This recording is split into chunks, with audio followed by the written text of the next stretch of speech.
ने कहा कि मेरे पिताजी नाले में कूदते थे तो नदी से निकलते थे। दूसरे ने कहा मेरे पिताजी नदी में कूदते थे हिंद महासागर से निकलते थे। अशोक बेशरम ने कहा इतने, मेरे पिताजी टंकी में कूदते थे टोटी से निकलते थे। एक बार जोरदार तालियां इसके लिए हो जाए। बहुत अच्छा संचालन कर रहे हैं गुरु। हाँ, बहुत अच्छा। हर कवि को पढ़ा रहे हैं और खुद भी 4-6 पंक्तियां फेंक रहे हैं और टारगेट हमारे दरोगा जी को कर रहे हैं बार बार। अच्छा, इतनी पुलिस यहाँ बैठी तो हमारे तो हाथ पांव ऐसे फूल रहे कि इनके सामने हम क्या पढ़े, लेकिन बहुत अच्छा है। तो यार महाभारत दुशासन भी नहीं खींचता था जितना तुम खींच रहे हो। वैसे चाहे जितना खींचो निगेटिव आएगी। अच्छा, बार बार बता रहे नरकंकाल नरकंकाल। गुरु अगर कोई मादा कंकाल मिल जाए तो अभी कोर्ट मैरिज कर ले। हाँ, तालियां बजाओ अगर समझ में आ रहा है। अब एक नहीं 20 बार हम किशनपुर के प्रबुद्ध श्रोताओं को बता चुके हैं कि नरकंकाल का मतलब क्या होता है। इस मंच पे अकेला मैं ही नर हूँ, लग रहा है तो तालियां बजाओ। इसमें हंसने वाली क्या। और कंकाल माने होता हड्डियों का ढांचा। हम भी बहुत बड़े देशभक्त हैं। हमारे अंदर देशभक्ति कूट कूट के भरी हुई, पहले कूटे गए तब भरी गई। भाई संतोष दीक्षित ने बहुत देशभक्ति की रचनाएं पढ़ी, लेकिन ऐसा नहीं कि केवल कविताएं लिखो तो देशभक्ति होती। हम अपनी हड्डियों को, जैसे दधीच ने अपनी हड्डियां दान की थी, हम अपनी हड्डियों को देश के नाम दे जाएंगे कि हमारी हड्डियों से देसी कट्टे बनाए जाए। हाँ, एक एक देश के दुश्मन को मारा जाए, ये हमारी अलग टाइप की देशभक्ति तो नहीं, लेकिन लगड़ बग्घे टाइप का शेर है। अब प्यार मोहब्बत के लिए बहुत शेर पढ़े जाते हैं। अच्छा, हम प्यार मोहब्बत लिख नहीं पाते, हमारी चेसिस नहीं अलाउ करती कि हम लिखें कि महबूबा की बाहों में बहुत जोश आया और बीवी ने देख लिया अस्पताल में होश आया। तो क्या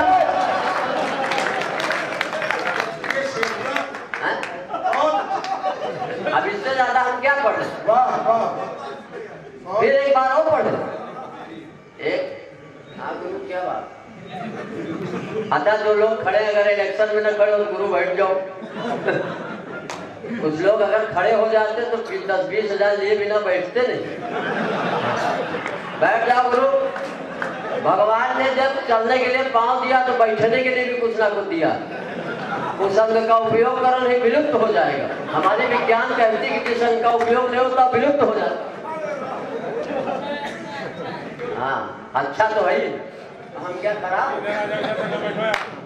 चलिए मैं भी शुरुआत करता हूँ। 2-4 छोटी छोटी कविताएं पढ़ूंगा, अगर पसंद आई तो ठीक है, 10-12 और पढ़ूंगा। जो कुछ करना है कर लीजिएगा, राजा भैया से निपट लीजिएगा। चलिए, अभी माँ की वंदना हुई और मेरा भी मन है कि मैं भी, माँ की वंदना हुई तो हम भी पिताजी की वंदना करते तो क्या बुरा। एक आदमी अभी हमको मिला यहाँ पे, उसने कहा गणेश जी हमारी जात के। तुमने कहा गणेश जी तुम्हारी जात के कैसे। उसने कहा जाता गणपति बप्पा मौर्य, गणेश जी मौर्य। तुम कहा गणेश जी मौर्य नहीं, वक्रतुंड महाकाय सूर्यकोटि समप्रभ निर्विघ्नं कुर्मी। ताली बजाओ। हम भी बहुत बड़े टाइप के विद्वान हैं। तुम संस्कृत के श्लोक सुनाते हो, परलोक सुनाते हो। हाँ, ऐसा नहीं कि संस्कृत हमको नहीं आती। तो मैं गणपति भगवान की वंदना करता हूँ। अब गणपति भगवान की वंदना में वो चीजें मांगता हूँ जो आज तक कोई नहीं मांग पाया। बंधु जी सुनिएगा, आप तो देश के बहुत बड़े शायर हैं कि अजी आप क्या है आप कम जानते हैं, मगर आप क्या है ये हम जानते हैं। पता नहीं गुरु राजा कोषाध्यक्ष क्या होता है, लिफाफा यही फंसा कि हे गणपति वर दो। गणेश भगवान से हमने मांगा। अच्छा, गणेश भगवान से मांगने का कारण यह, अभी गणेश पूजा चलती है हमारे देश में। नवरात्रि के भी नवरात्रि पूजा चल रही थी। हम तो घर में नवरात्रि सब देखते हैं। मातृ शक्ति का मतलब ये होता है कि हम जब किसी कार्यक्रम में जाते थे तो माँ को प्रणाम करके चलते थे, कार्यक्रम सफल हो जाता था। अब आज हमारी माँ हमारे बीच में नहीं है, लेकिन वो परंपरा चल रही है। पहले अपनी माँ को प्रणाम करके चलते थे, बच्चों की माँ को प्रणाम करके चलते थे। हाँ, ये बिल्कुल करना चाहिए। घरे में माँ के 9 रूप देख लेते। अगर हमारी पत्नी भोजन परोसती तो अन्नपूर्णा हो जाती, वही पत्नी अगर बच्चों को शिक्षा प्रदान करती तो सरस्वती हो जाती, वही पत्नी अगर छोटी छोटी बचत करे तो लक्ष्मी माँ हो जाती, लेकिन अगर वही प्रेमिका के साथ देख ले तो रणचंडी भी हो जाती। हाँ, तो कई रूप हैं। नारियों के लिए बहुत कुछ कहा गया। हमारी सरकारें भी नारियों के लिए बहुत कुछ प्रयास कर रही, नारी सशक्तिकरण। तो मैं मानता हूँ कि हे गणपति वर दो, टाटा बिरला और अंबानी हमरे आगे मांगे पानी, और दुनिया भर की ब्लैक मनी सब मेरे नाम कर दो, हे गणपति वर। अब इससे ज्यादा धन क्या मांगा जाए? और सुंदरता, अब देखो प्रियंका शुक्ला के बगल बैठे थे, ऐसे लग रहे थे जैसे कि जो है कश्मीर के बगल में काठमांडू बैठा, ब्यूटी पार्लर के बगल में जो है पोस्टमार्टम हाउस हो, यानी सीधे सीधे समझ लो सुंदर कांड के बगल में लंका कांड। तालियां बजाकर समझ में आ रहा, या समझ लो कि मारुति कार के बगल में ट्रैक्टर खड़ा हो। आप तो बहुत प्रमुख श्रोता, अद्भुत कॉम्बिनेशन है भाई, क्या बात है। जिंदाबाद। आचार्य जी को प्रणाम करता हूँ। प्रणाम इसलिए करता हूँ, जब हमारी शादी हो रही थी तो हमने आचार्य जी से कहा कि ये बताओ पत्नी दाएं बैठे कि बाएं? कहीं चाहे अभी दाएं बैठा हो चाहे बाएं, बाद में खोपड़ी पे बैठे। तो ऐसे आचार्य जी को प्रणाम करते हैं, बहुत अच्छा लगता है। अब यहाँ पता नहीं फतेहपुर में कहाँ बैठती है। बंधु जी तो बिल्कुल ऐसे लग रहे जैसे कि ये अकबर और हम लोग अनारकली की तरह खड़े। दूसरी सत्ता मानता हूँ भाई संतोष दीक्षित जी। संतोष दीक्षित हमारा छोटा भाई है, वीर रस का बहुत अच्छा कवि है। अब इनके परिचय में कुछ कहने की आवश्यकता नहीं, आपने देख ही लिया इनका काव्य पाठ। और देश में 2 ही दीक्षित हैं जिनको हम बहुत प्यार करते हैं, एक संतोष दीक्षित, दूसरी माधुरी दीक्षित। ताली बजाओ, हिली न करो।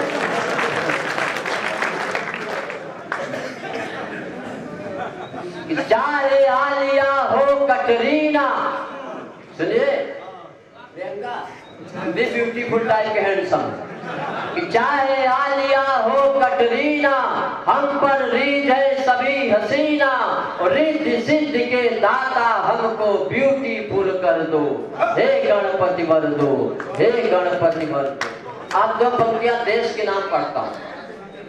आ जाने तो भैया रास्ता दे दो।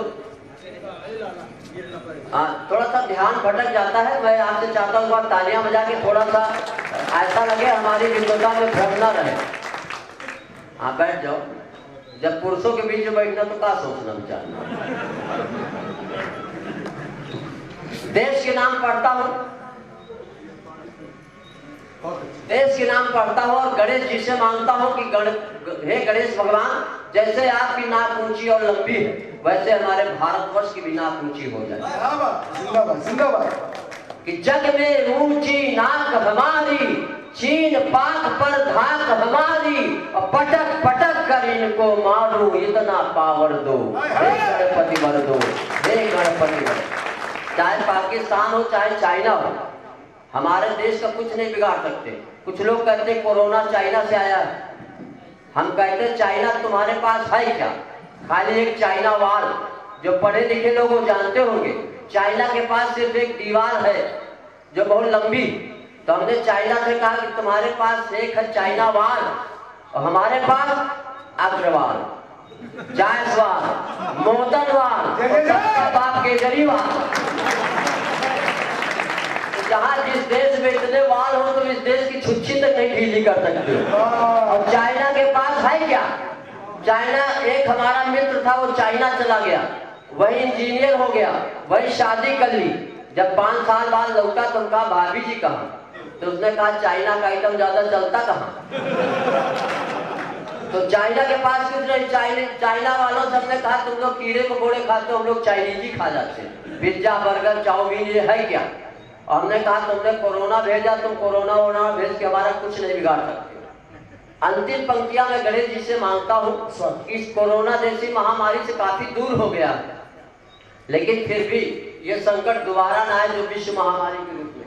क्या सुनेगा कि कोरोना बहुते उत्पाती, बना हुआ प्राणों का घाती, और यही की गटई माँ है गणपति तुम टिहुना धर दो। हे गणपति वर दो, हे गणपति वर दो, हे गणपति। ये गणेश भगवान सबने मांग लिया, अपने मतलब की बात से मांग लेते हैं, क्योंकि मनुष्य जो है बड़ा स्वार्थी, वो देवी देवताओं से भी बड़ा कंफ्यूजन। एक आदमी ने कहा, भगवान के मंदिर गया, कहा प्रभु हमारी बहुत लंबी उम्र कर दो।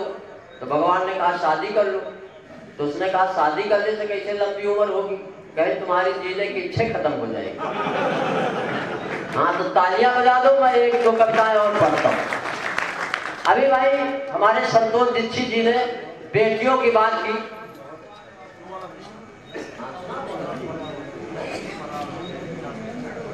अरे वो सुना देंगे, बंधु जी बार बार फरमाइश कर रहे हैं।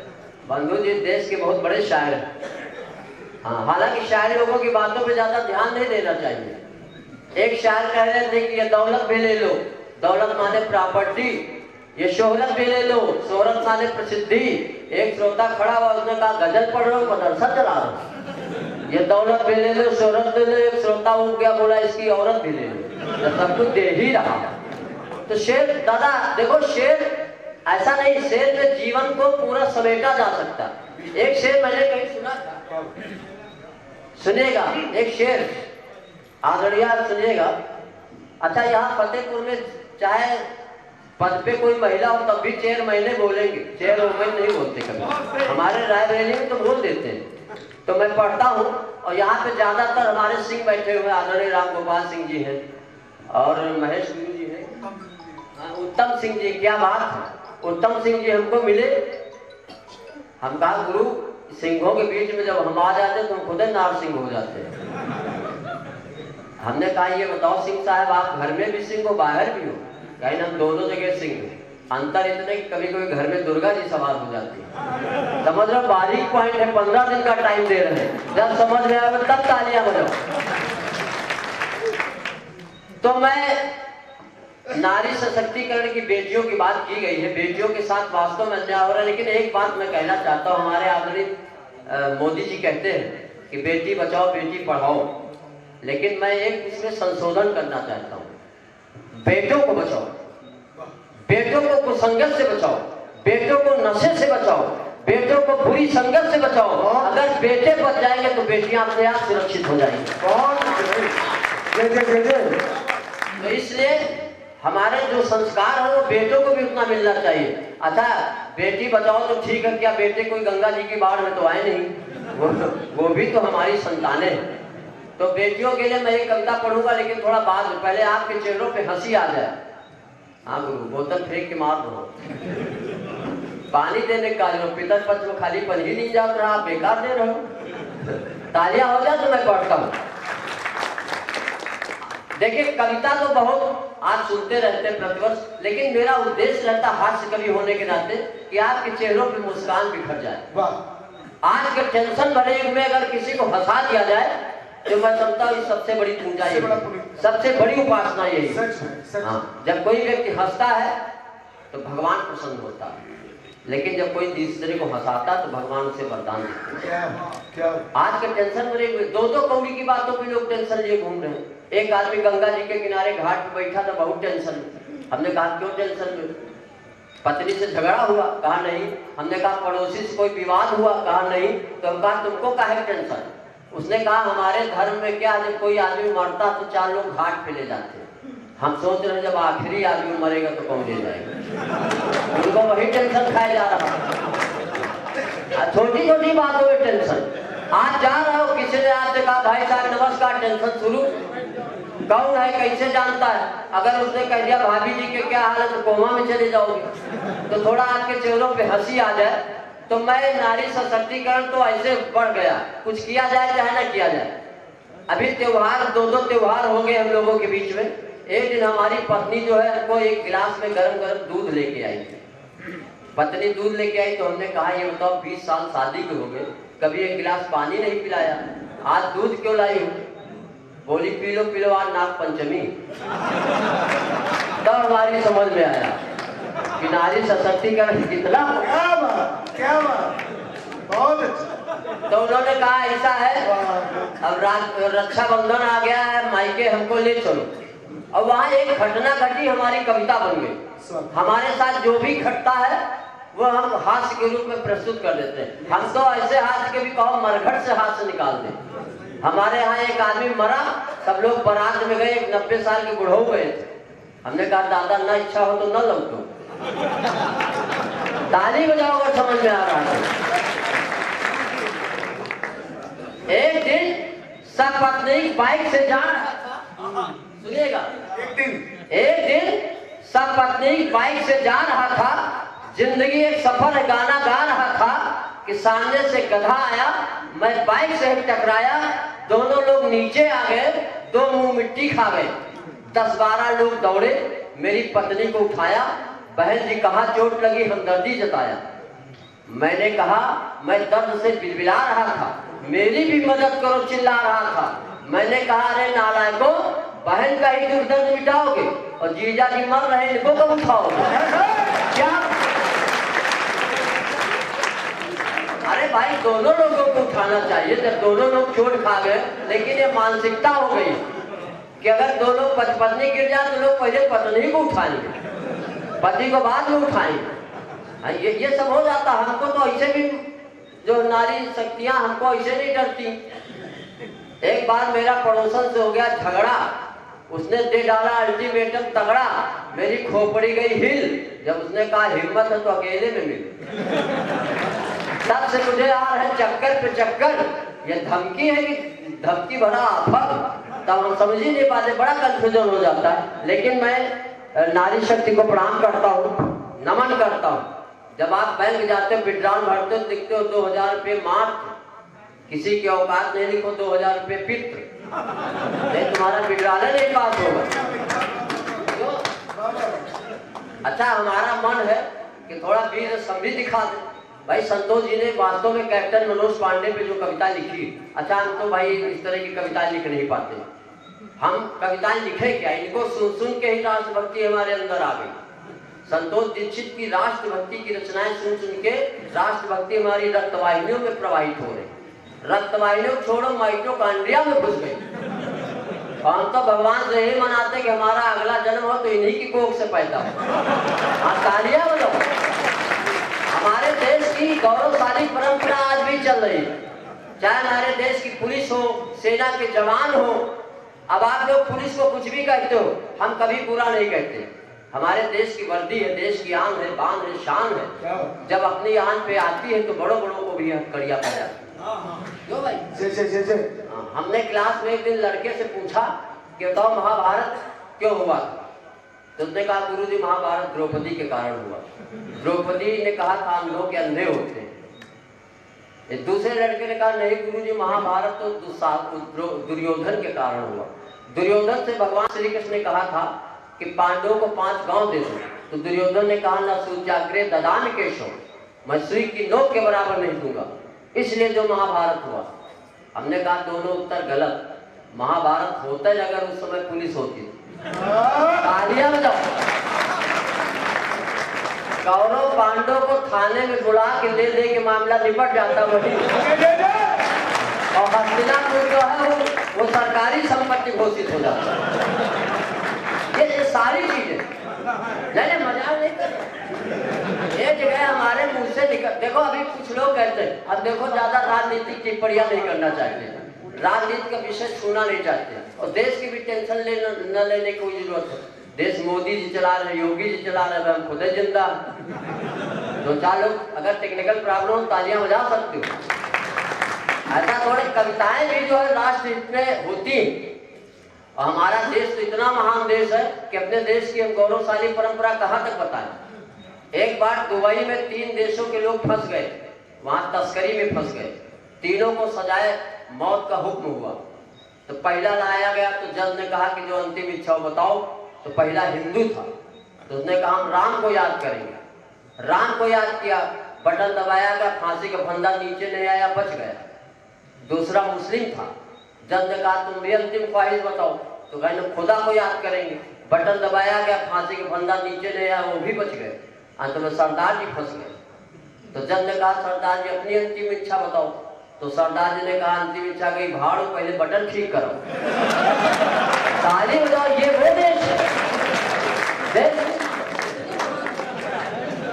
हम देश का कहाँ तक गौरवगान करें। अभी एक आदमी भीख मांग रहा था हट्टा कट्टा, हमने कहा भीख क्यों मांगते हो, कैसे भारतीय हो जो भीख मांग रहे हो। उसने कहा हम भारतीय है ही नहीं, हम पाकिस्तानी। तो हम कहा यहाँ क्यों भीख मांग रहे हो, तो बोला कहाँ मांगे। हम कहा अपने देश में मांगो, कहीं वहां सभी मांग रहे हैं। तो हमने कहा इमरान खान से मांगो, तो कहीं गौर से देखो हम वही हैं। तो उसमें कविता लिखने की क्या बात। हाँ, अभी कविता उविता पढ़ने की जरूरत नहीं। जो काम अच्छे हो रहे हैं उनकी बड़ाई करो, जो अच्छे काम नहीं हो रहे उनकी बुराई करो। यहाँ हम आए तो एक आदमी लोटा लेके शौच जा रहा था, हमने डांटा। हम कहा प्रधानमंत्री ने शौचालय बनवाए, मोदी जी ने शौचालय बनवा रहे हैं, तुम ससुरदार लोटा लेके बाहर जा रहे हो। कहे तुम अपना काम करो, विपक्ष में। ससुरदार ऐसा विपक्ष कौन ने काम। एक ने कहा अच्छे दिन नहीं आए। हम कहा क्यों नहीं अच्छे दिन आए। कहीं चोरी हो रही, डकैती हो रही, कहाँ अच्छे दिन आए। हम कहा तुम्हारे अच्छे दिन नहीं है, चुहारन के नहीं है। कहा और इससे ज्यादा अच्छे दिन क्या लोगे। 100 नंबर डायल करो, पुलिस आ गई, 100 रुपये पकड़ा दो गई। तालियां बजाओ। चलिए मैं पढ़ता हूँ, कविता पढ़ता हूँ। कविताएं तो बहुत है, लेकिन मैं देखिए कवि जो होता है वो किसी पार्टी का नहीं होता, कवि निष्पक्ष होता है। कवि जो देखता वो कहता है। मैं किसी राजनीति से कोई संबंध नहीं, न मैं कांग्रेस का आदमी हूँ, न बीजेपी को, और न सपा का हूँ, न बसपा का हूँ, खाली अपनी बीवी का आदमी हूँ। और आप लोग भी अपने बीवी के आदमी मैं फिर आप कविता पढ़ाएंगे। हम सबके बीच में कहीं रामलीला के राम सेवक जी हैं। हाँ, तो अग्रवाल साहब उनको बुला रहे हैं किसी विशेष व्यवस्था के लिए, कहीं अगर हो तो मंच के पास आ जाओ भैया। कॉमर्शियल राम सेवक जी जहाँ कहीं हो वो मंच के पास। राम सेवक जी जहाँ भी हो आ जाए। इसी तरह एक सूचना निकली कि राम भरोसे जहाँ हो खड़े हो जाए। एक आदमी जूता लाठी अंगूठा लेके खड़े हुआ, तो पत्नी ने कहा बैठ जा बैठ जा। हम खाली ये देखने के लिए सूचना भेजे तो यही हो कहीं खसक लीजिए। होता भीड़ में लोग दबे पड़े रहते, लोग ध्यान नहीं दे पाते हैं। अच्छा एक चीज यहाँ हमने किशनपुर में और देखा कि पुलिस के इतने बुरे दिन आ गए जो किसी की नहीं सुनती। आज कल सम्मेलन सुन रहे, एक बार पुलिस के लिए तालियां। जब मैं पढ़ता हूँ, पढ़ता हूँ आप लोग मस्ती में।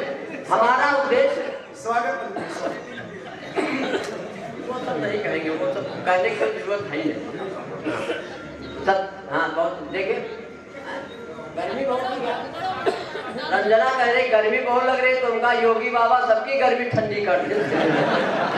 बुलडोजर बाबा की तो हर जगह पे शान है। चलिए मैं पढ़ता हूँ, एक कविता पढ़ता हूँ। और क्योंकि अगर मेरा जहाँ तक मेरा मानना है कि सेकंड राउंड भी चलेगा, अगर किशनपुर वाले चाहेंगे तो 6 राउंड तक चलेगा, मतलब कभी सम्मेलन। तो मैं एक कविता पढ़ता हूँ बेटियों के लिए कहा गया, लेकिन मेरा मन है उसके पहले एक अवधि की कविता। बिल्कुल देखिए पुरानी कविताओं में भी अब कोई ये नहीं कहता पुरानी कविता क्यों सुना रहे हो। आज तक किसी ने कहा कि हनुमान चालीसा पुराना हो गया, नया लाओ, ओल्ड इज गोल्ड। तो मैं एक कविता पुरानी पढ़ता हूँ, एक कविता नई पढ़ के फिर अपना बता देता हूँ। ज्यादा टाइम तो ले ले रहा हूँ। नहीं बहुत समय, बहुत कभी आते बहुत लंबी लंबी कविताएं पढ़ जाते हैं। एक कवि इतनी लंबी कविता पढ़ गया कि श्रोता मर गया, तो उसके ऊपर मुकदमा चला। जज ने कहा तुम्हारी लंबी कविता सुन के श्रोता मर गया, तुमको फांसी देंगे, कोई अंतिम इच्छा हो तो बताओ। तो उस कवि ने कहा हुजूर वही कविता आपको सुन। यहाँ ऐसा तो है नहीं, यहाँ तो सब मस्ती के साथ बैठे हुए। क्यों बहुत ज्यादा टाइम ले लेंगे, बहुत ज्यादा खोपड़ी नहीं खाएंगे, बस 2 बूंद जिंदगी के। जो काम 60 में निपट जाए बहुत लंबा लंबा खींचने का जरूरत। हमारे यहाँ तो 60 चलता है। बोलते रहे आपको आनंद आ रहा है। आपको बहुत प्रणाम करता हूँ, मूंछों को विशेष प्रणाम। तो चलिए मैं कविता पढ़ता हूँ, एक पुरानी कविता पढ़ता हूँ, एक नहीं। जब दुनिया कमाए पैसा कहना है। कभी एक ऐसे दुर्लभ प्रजाति का जन जो पैसा कमाता है, केवल शोहरत कमाता है। चलिए वो कविता में 2-4 बंद पढ़े देता हूँ। हमारे बीच में भाई सौरभ त्रिपाठी बैठे हुए हैं। हाँ, थोड़ा सा ये इस समय विषम परिस्थितियों में है। काय पाठ आपका भी होगा गुरु। आप आंगन की तुलसी है यहाँ की, तो आप आंगन की तुलसी तो हम क्या कोई छाती पीपल? हम भी तो यही के हैं, आपके घर के हैं। कि दुनिया कमाए पैसा, हम कमाए का पैसा, कई दूसरा खड़े हो जाए का, और कान तलक जी झकत रहे पावे का 2 रोटी। आज कान तलक जी झकत रहे पावे का 2 रोटी, आज चढ़े गाड़ी में घूमे खड़ी है पक्की कोठी। सोच रहे 10% में मुंह उठाई का, दुनिया कमाए पैसा मुंह कमाई का। ये जो लोग ब्याज लेते हैं। एक क्लास में हमने एक लड़के से पूछ लिया गणित का सवाल आदरणीय कि तुम्हारे पिताजी ने 5000 रुपया 3% वार्षिक ब्याज की दर से लिया, तो 2 साल बाद कितना देंगे? तो उसने कहा ये को पैसा नहीं देंगे। तो हमने कहा क्यों? तुम्हारे पिताजी गणित नहीं जानते? कहीं मेरे पिताजी गणित जानते मगर आप हमारे पिताजी को नहीं जानते। जिसका ले लेते वो पसंद नहीं करते। और दूसरी पंक्तियां पढ़ता हूँ कि सोच रहे आपकी प्रधानी जोर लगाई का। अच्छा, सोच रहे आपकी प्रधानी जोर लगाई का, MP MLA के चुनाव में टिकट कटाई का, ताजमहल लाल किला कुतुब मीनार बेच खाई का, दुनिया कमाए पैसा मुंह कमाई का। बहुत अच्छे। अच्छा, यहाँ प्रधान को तो बुरा नहीं मानेंगे। हमारे यहाँ एक प्रधान के पेट का ऑपरेशन हुआ था तो ईंटा निकल आया। घर वाले परेशान, डॉक्टर ने कहा जल्दी लाया, इसलिए ईंटा निकला। देर करते तो खरिंजा निकलता, और देर करते तो पूरा भट्ठा निकल आता। हाँ तो तालियां बजाओ, ये सब है। देखो अब लोग कहते हैं ये वो खा गए वो खा गए। अरे खाएंगे नहीं तो चलेंगे कैसे? अब हम नहीं खाते, हम कंगाल हो गए। अगर हम खाते होते तो हम भी मोटे ताजे हो जाते। क्यों भाई? अब हमको देखो तो लगेगा भारत में भुखमरी है, और कई लोगों को तो देखो लगेगा कि बिल्कुल भारत में भुखमरी क्यों है। हाँ, तो बसपा चुनाव चिन्ह है। तो मैं पढ़ता हूँ अगली पंक्तियां कि सोच रहे प्रधानी जोर लगाई का, MP MLA के चुनाव में टिकट कटाई का, ताजमहल लाल किला कुतुब मीनार बेच खाई का, दुनिया कमाए पैसा हम कमाई का। और सास बेचारी पाछ रही है भा भिनसारे कंडा। सास बेचारी पाछ रही है भा भिनसारे कंडा, बीच चौराहे बैठ बहुरिया बेच रही अंडा। सोच रहे ना मुंह बगल में ठेलिया लगाई का, दुनिया कमाए पैसा मुंह कमाई का। सास बहू का मामला ऐसे चलता रहता है। एक छोटी सी मैं आपको बात बताता हूँ। सास और बहू में ये आदिकाल से झगड़ा। एक परिवार में एक जो है बहू बहुत डबल ए में आ गई, और बहू कोई काम नहीं करती थी। बहू ऊपर कमरे में सोती थी 10 बजे तक। सास परेशान, उसका पति परेशान। तो दोनों ने एक योजना बनाई कि बहू काम कैसे करे। तो सास गई बहू के कमरे के सामने झाड़ू लगाने लगी। तो थोड़ी देर उसका पति गया, उसने कहा माता जी आप झाड़ू काहे लगा रहे हो? मैं लगाऊंगा। तो माँ ने कहा नहीं बेटा, झाड़ू तो महिलाओं को लगानी चाहिए, मैं लगाऊंगी। लड़का बोला मैं लगाऊंगा। तब तक बहू की नींद टूट गई। बहू आई, बहू ने कहा क्यों झगड़ रहे हो? तो सास ने कहा मैं कहती हूँ झाड़ू मैं लगाऊं, और तुम्हारे पति कहते झाड़ू मैं लगाऊं। तो बहू ने कहा इसमें लड़ने वाली क्या बात, सुबह तुम लगाओ शाम को ये लगाओ। इसमें झगड़े की कोई बात है? सास बेचारी पाछ रही भा भिनसारे कंडा, बीच चौराहे बैठ बहुरिया बेच रही अंडा। सोच रहे न मुंह बगल में ठेलिया लगाई का, दुनिया कमाए पैसा मुंह कमाई का। सोच रहे अब हम अपनी कपड़ा रंगवाई का, बड़ी बड़ी दाढ़ी बड़ी बड़ी जटा रखाई का, पैसा ते चेला चेले की पीछे सोराई का। कहा तो मुँह बाबू आसाराम बन जाएगा, दुनिया कमाए पैसा मुंह कमाई का। यही सोचकर एक दिन किया लेखनी बंद, यही बात बस राम को आई नहीं पसंद। बोले कविता मेरा चरित्र। साकेत में मैथिली शरण गुप्त जी ने लिखा, राष्ट्र का मैथिली। अब मैं मैसेज देना चाहता हूँ। साकेत में राष्ट्र कवि मैथिली शरण गुप्त ने लिखा है कि राम तुम्हारा चरित्र स्वयं एक काव्य है, कोई कवि बन जाए सहज संभाव्य। तो मैंने कहा कि राम ने कहा कि कविता मेरा चरित्र है, कविता मेरा कर्म, कविता मेरा धर्म है, कविता मेरा मर्म, कविता लिख वरना बाण उठाएगा, दुनिया कमाए पैसा हमू कमाएगा, दुनिया कमाए पैसा। धन्यवाद, जय हिंद। बहुत अच्छा।